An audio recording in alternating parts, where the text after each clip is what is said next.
June 6, 1944. 0630 hours. English Channel, 5 miles off the Normandy coast. The landing craft pitches violently in the pre-dawn darkness, seawater spraying over sides and soaking the men packed inside. Lieutenant Colonel James Earl, Rudder grips the gunwale, his knuckles white beneath the wet wool of his gloves.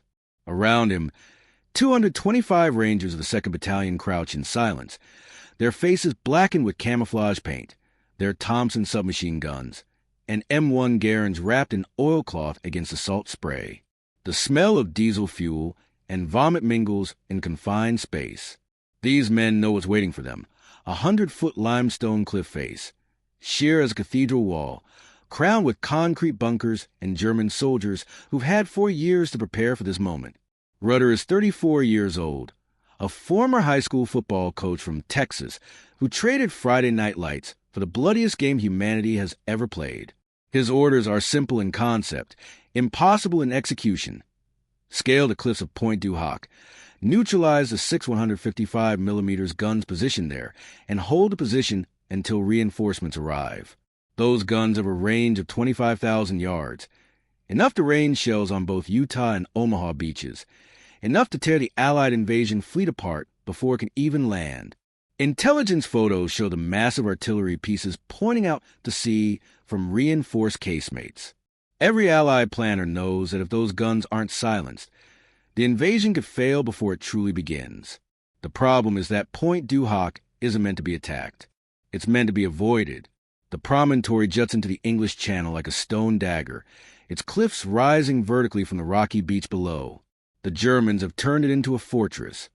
Machine gun nests every 50 yards, mortar positions covering every approach, mines scattered across the cliff top, and rolls of concertina, wire waiting to shred anyone who makes it that far. During the planning sessions at SHEF headquarters, staff officers looked at the topographical maps and reconnaissance photos and came to the same conclusion. It can't be done. Not with the equipment available. Not with the time constraints. Not with any force small enough to make the crossing. But Supreme Allied Commander General Dwight Eisenhower needs those guns destroyed. And Rudder, a man who once told his wife he didn't believe in impossible, volunteered as Rangers for the job. The plan they've devised is something out of a comic book. Each of the 10 LCA landing craft carries rocket launchers that will fire grappling hooks attached to 100-foot rope ladders. Borrowed from the London Fire Brigade, the ladders have never been tested under combat conditions. The rockets have never been fired from a moving boat in rough seas.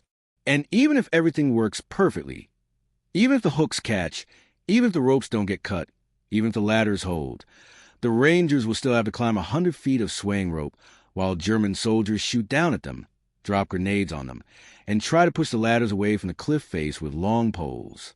One British commando, after hearing the plan, called it suicidal foolishness.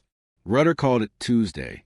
Now, as the landing craft approaches the French coast, he can see the dark mass of the cliffs rising against the slightly lighter darkness of the sky. Somewhere up there, German soldiers of the 352nd Infantry Division are waking up, brewing ersatz coffee, checking their weapons. They don't know yet that today is the day.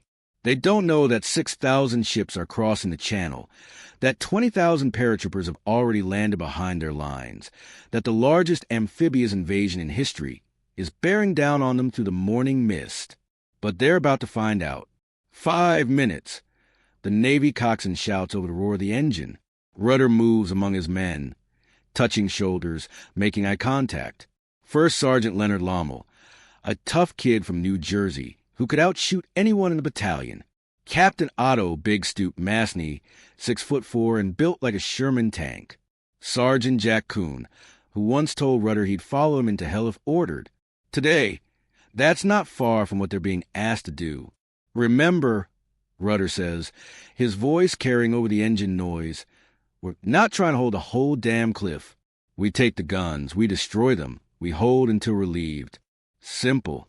A few of the Rangers manage weak grins. Nothing about this is simple, and they all know it. The landing craft suddenly lurches as the coxswain throttles down. Through the gray morning light, Rudder can now make out individual features of cliff. The darker patches that might be cave entrances, the geometric shapes of bunkers, the jagged crater lips where Allied bombers have tried and mostly failed to soften up the defenses. The naval bombardment that was supposed to pound Pointe du Hoc into submission has done some damage, but not enough. Never enough. 30 seconds. The Rangers check their weapons one last time, tighten their chin straps, whisper prayers or curses, or both. Some of them are thinking about home, farms in Iowa, storefronts in Brooklyn, college campuses they'll never see again.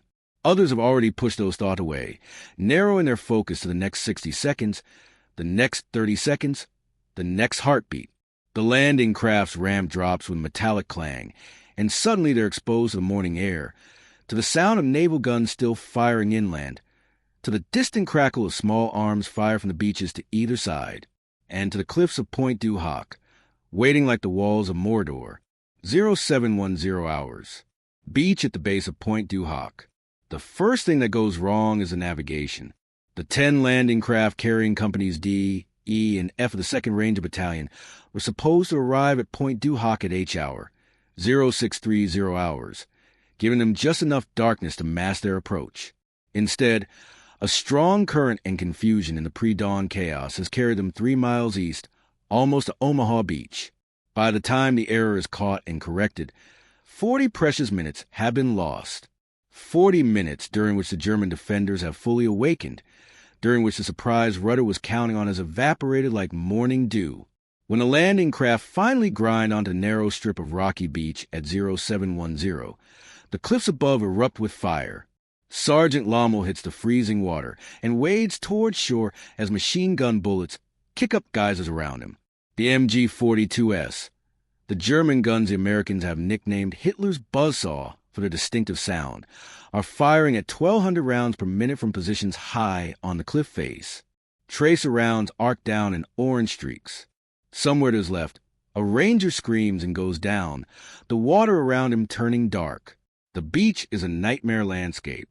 The RAF bombing raid that preceded the invasion has collapsed sections of the cliff, creating massive piles of rubble and debris. Some of this has actually worked in the Germans' favor.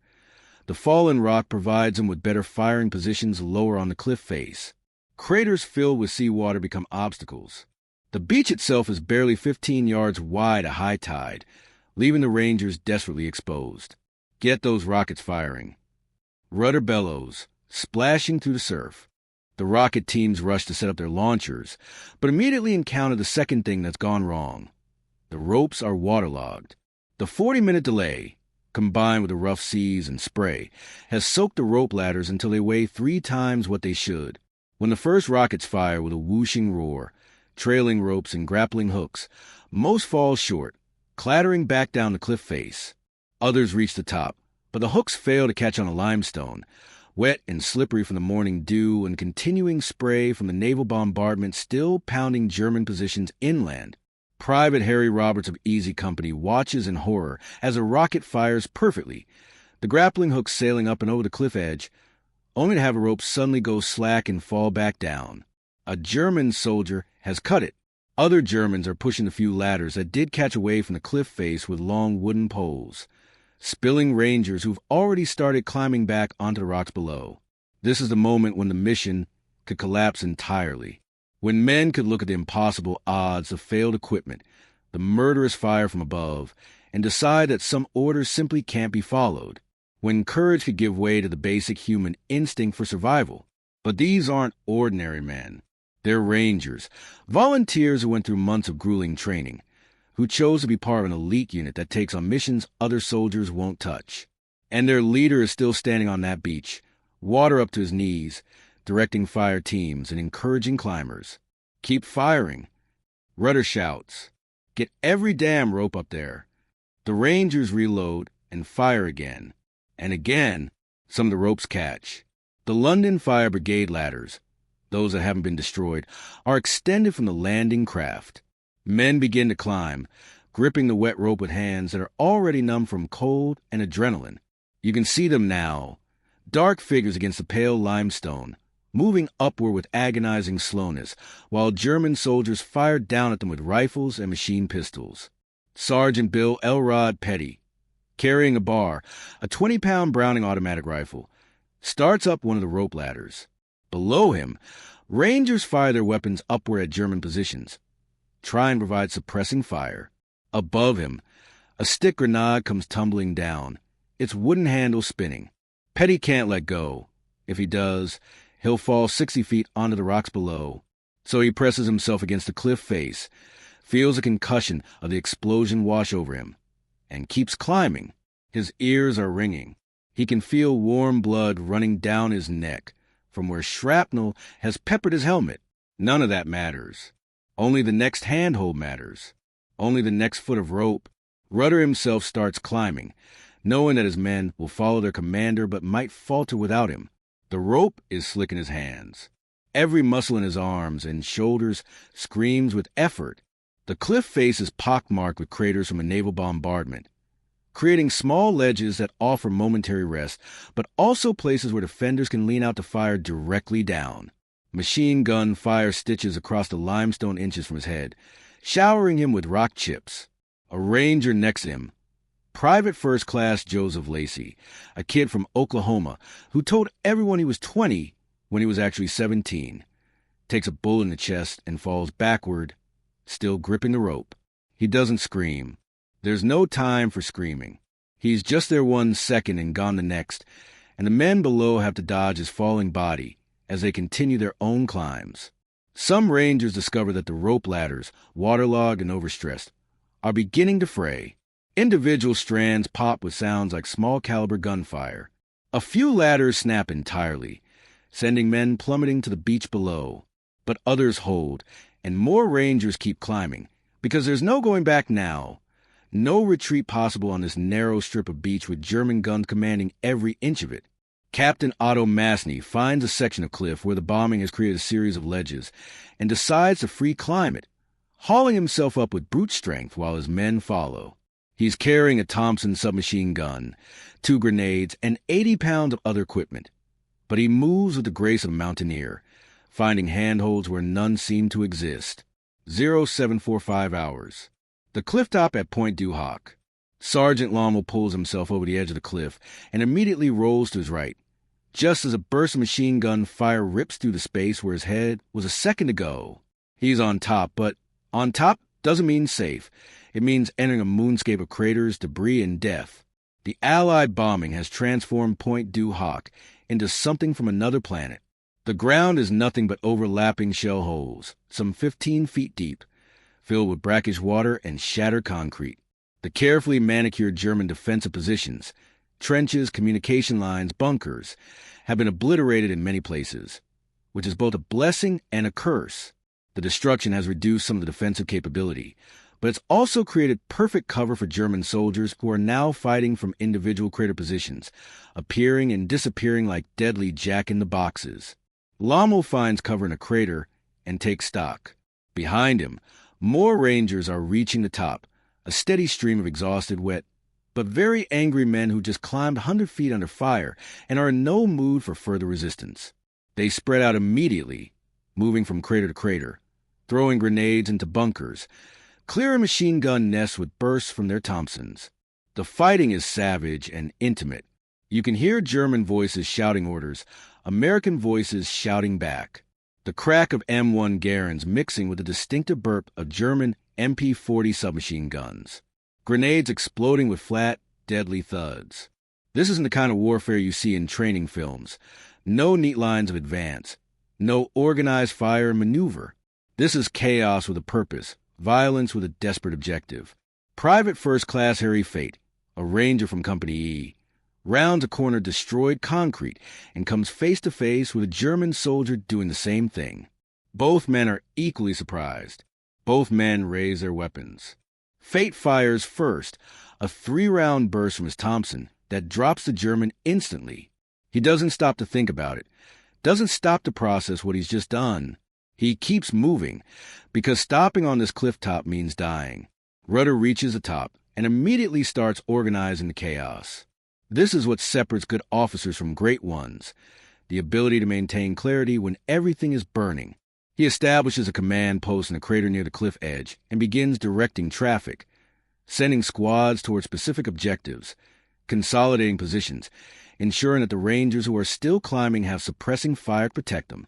"Where are the guns?" he shouts to Captain Masney, who's just arrived with a squad from Company F.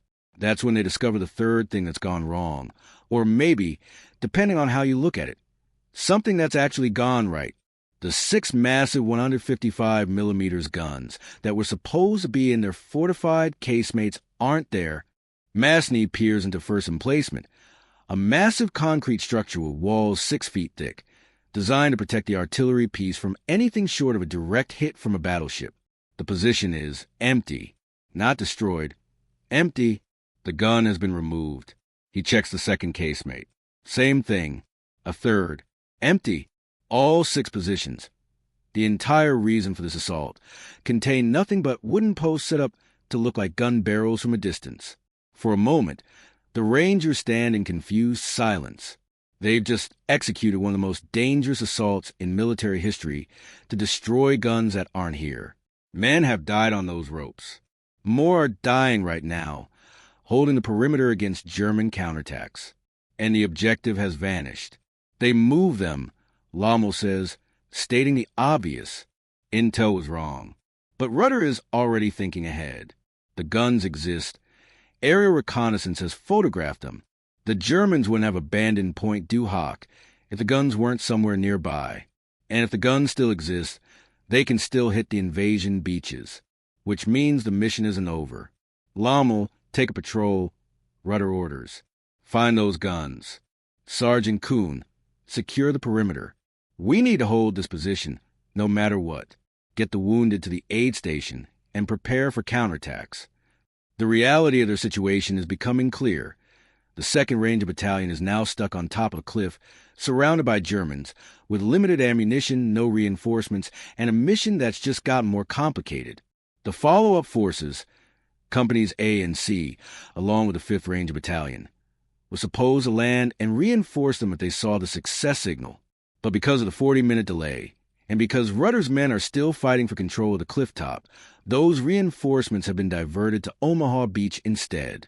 The Rangers at Pointe du Hoc are on their own. 0830 hours.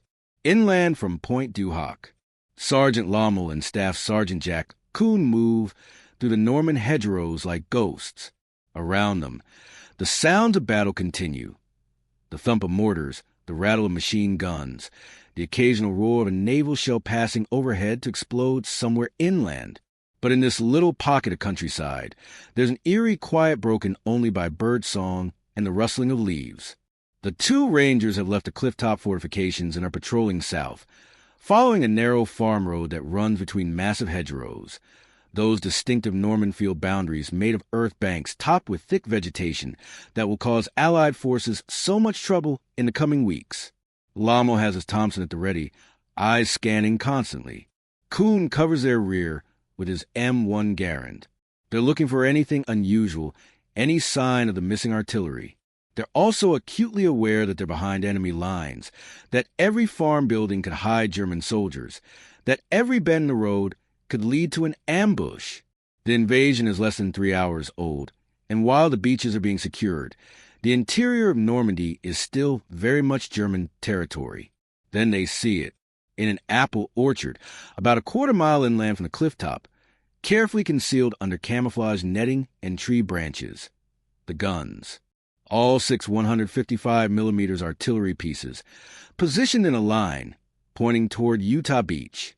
They're not in their fortified casemates because the Germans, in a moment of tactical wisdom, realized that the casemates made perfect targets for Allied bombers.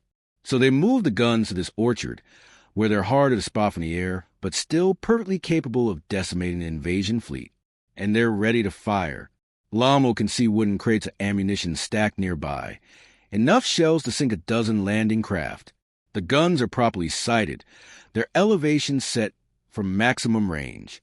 There's even a fire control station set up in a small shed with maps and targeting information. The only thing missing is the gun crews, and Lommel suspects they're either dead, hiding from a naval bombardment, or somewhere back at the fortifications trying to repel the Rangers.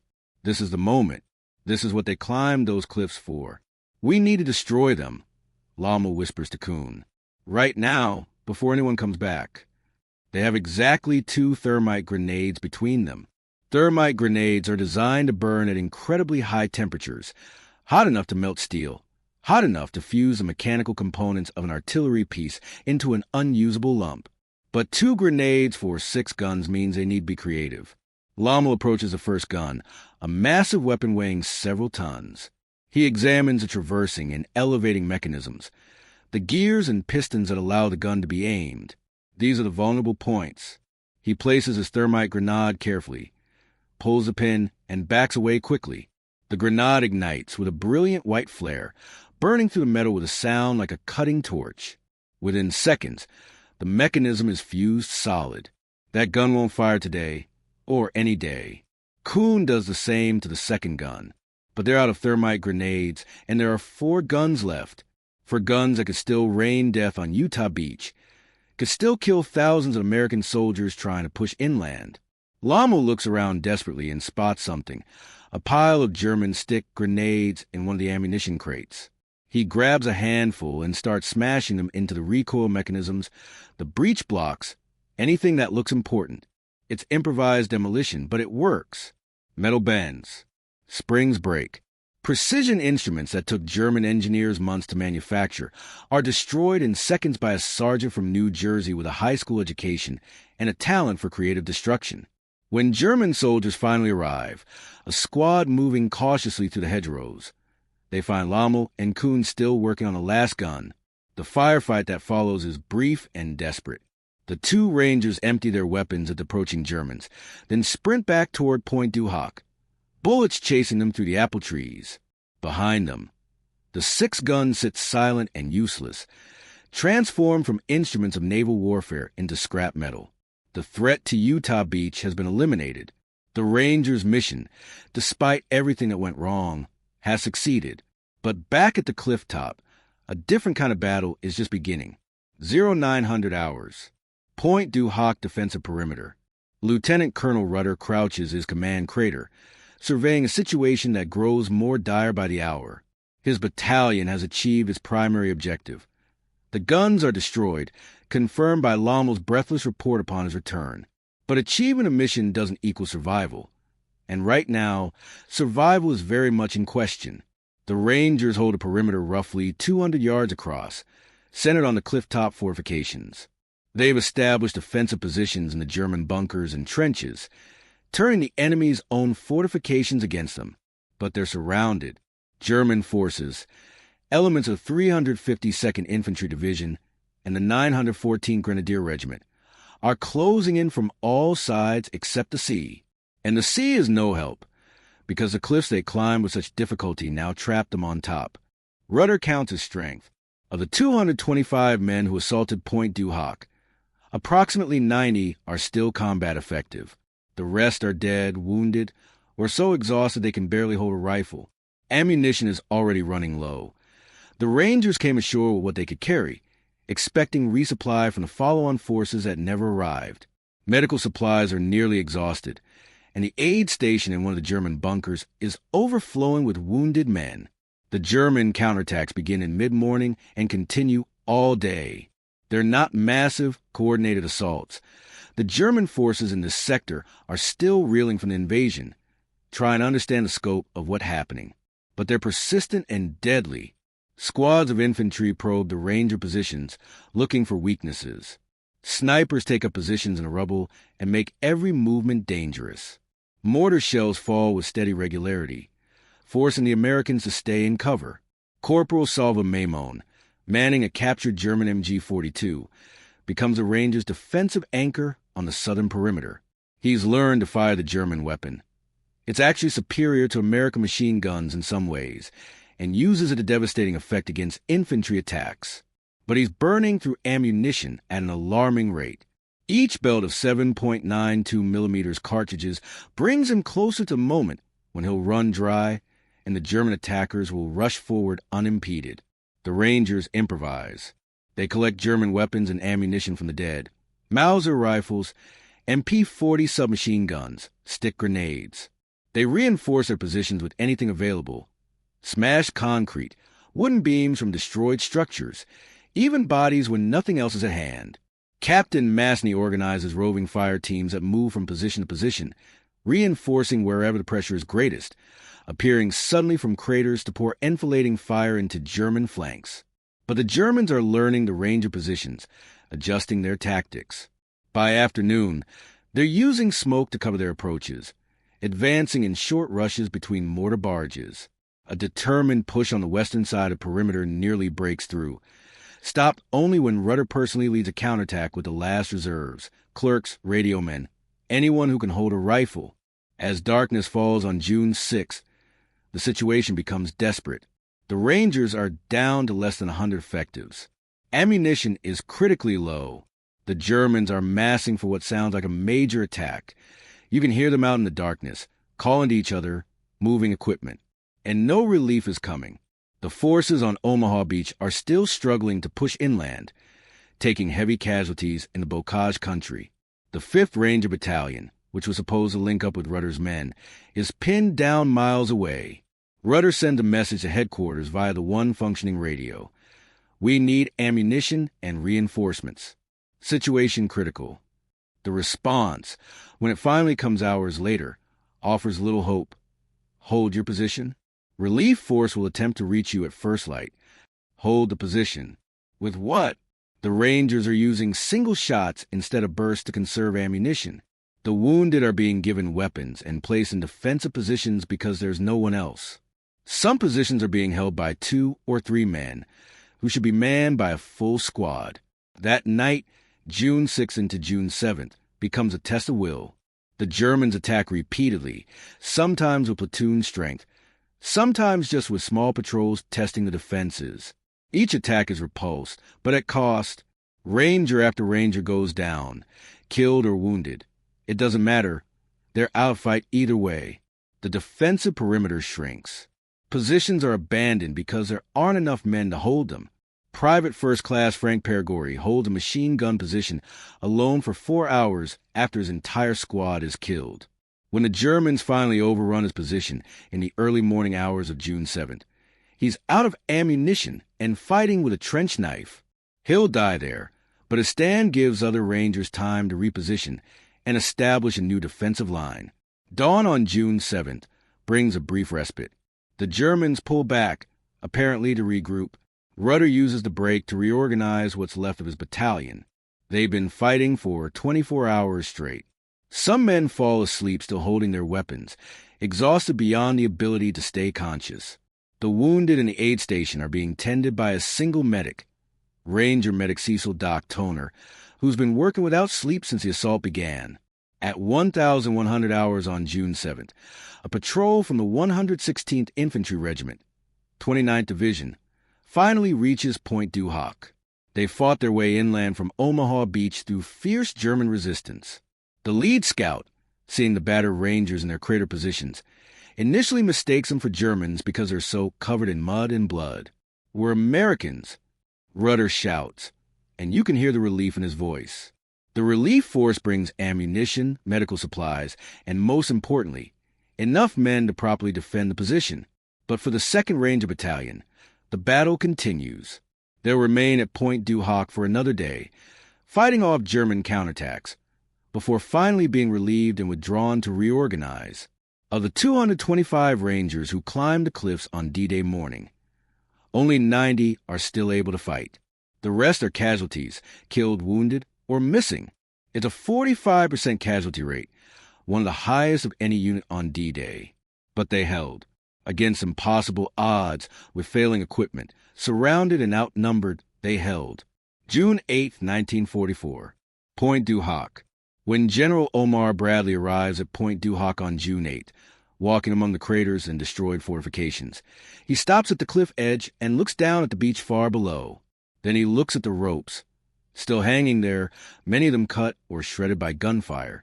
He looks at the massive concrete casemates, the machine gun positions, the intricate German defenses. And then he looks at Lieutenant Colonel James Rudder, who's standing there looking like he's aged 10 years in 3 days. How did you do it? Bradley asks. It's not a rhetorical question. He genuinely wants to know how anyone could have accomplished what the 2nd Ranger Battalion achieved. Rudder doesn't have a good answer. How do you explain courage under fire? How do you quantify the moment when men decide to climb a cliff while being shot at rather than stay on a beach and die anyway? How do you measure the leadership that kept exhausted, wounded men fighting for 2 days on that cliff top? They're Rangers, sir, is all Rudder says. They don't know how to quit. The tactical significance of the Pointe du Hoc assault becomes clear in the days following D-Day. While the 6 guns in the apple orchard were destroyed before they could fire, the intelligence that led the assault was fundamentally sound. Those guns, if operational, could have devastated the Utah beach landings. The 4th Infantry Division, coming ashore at Utah, would have faced withering artillery fire from positions they couldn't effectively counter. The whole northern flank of the invasion could have collapsed. Moreover, the German defenders who were killed or tied down fighting the Rangers at Pointe du Hoc were defenders who couldn't reinforce other positions. Every German soldier shooting at Rangers on that cliff top was a soldier who wasn't shooting at the 29th Division struggling to get off Omaha Beach. War is a calculus of violence, and the Rangers' sacrifice bought time and space for other units to succeed. But there's a human cost beyond the tactical analysis. Sergeant Lommel, the man who destroyed the guns in the apple orchard, returns home after the war and rarely speaks of D-Day. The memory is too heavy, too filled with the faces of friends who didn't make it back. Captain Masney, who free-climbed a section of cliff under fire, carries shrapnel in his shoulder for the rest of his life, metal fragments that set off airport security decades later and serve as permanent reminders of that morning. The Rangers who survived Pointe du Hoc go on to fight through the rest of the European campaign. The 2nd Battalion is rebuilt with replacements and continues operations through France, the Battle of Hürtgen Forest, and eventually into Germany itself. But they're never quite the same. The bonds forged on that cliff top are unbreakable, but they're bonds of shared trauma as much as shared triumph. In the years that follow, historians debate the necessity of the Pointe du Hoc assault. Some argue that the 40-minute delay in landing should have been signal enough to call off the attack, that Rudder should have diverted to Omaha Beach when the surprise was lost. Others point out that the guns, though moved, were still operational and still a threat, and that only the Rangers' success in finding and destroying them prevented potential disaster. What's not debatable is the courage displayed. President Ronald Reagan, speaking at Pointe du Hoc on the 40th anniversary of D-Day, stands where Rudder stood and says, "These are the boys of Pointe du Hoc. These are the men who took the cliffs. These are the champions who helped free a continent. These are the heroes who helped end a war." The cliff top is now a memorial site, preserved much as it was in 1944. You can walk among the craters, touch the concrete bunkers still pockmarked with bullet holes, and stand at the cliff edge looking down at the ropes that, mercifully, are no longer there. French school children come on field trips and learn about the Americans who climbed those cliffs. Tour guides recount the story to visitors from around the world. But for Lieutenant Colonel James Earl Rudder, who goes on to become a Major General and President of Texas A&M University, the memory of Pointe du Hoc is both a source of pride and profound sadness. In interviews late in his life, he deflects praise to his men, always his men, the Rangers who did the impossible not because they were superhuman, but because they were asked to do it and didn't know how to refuse. People call it heroic. He says in one interview, his voice quiet. But when you're there, you're not thinking about heroism. You're thinking about the man next to you, about getting the job done, about surviving the next 5 minutes. The heroism, if there is any, is in the decision to climb that rope when every instinct is screaming at you to stay on the beach. The last surviving Ranger from the Pointe du Hoc assault, Sergeant Len Lommel, passes away in 2011 at the age of 91. His obituary notes that he received the Distinguished Service Cross for his actions in destroying the German guns, but that he considered his real achievement to be simply coming home. At his funeral, a bugler plays taps, and men in Ranger uniforms, men who weren't born until decades after D-Day, but who carry on tradition, stand at attention. The cliffs of Pointe du Hoc remain, limestone and eternal, watching over the English Channel. The tides come in and out on the narrow beach below. And if you stand there at dawn at the right time of year, when the light is just as it was on June 6, 1944, you can almost see them, the landing craft approaching through the mist the ropes rising toward the sky, the small figures climbing toward impossible heights. They called the plan suicidal. They said it couldn't be done. They were almost right, but almost doesn't win wars. Rangers do.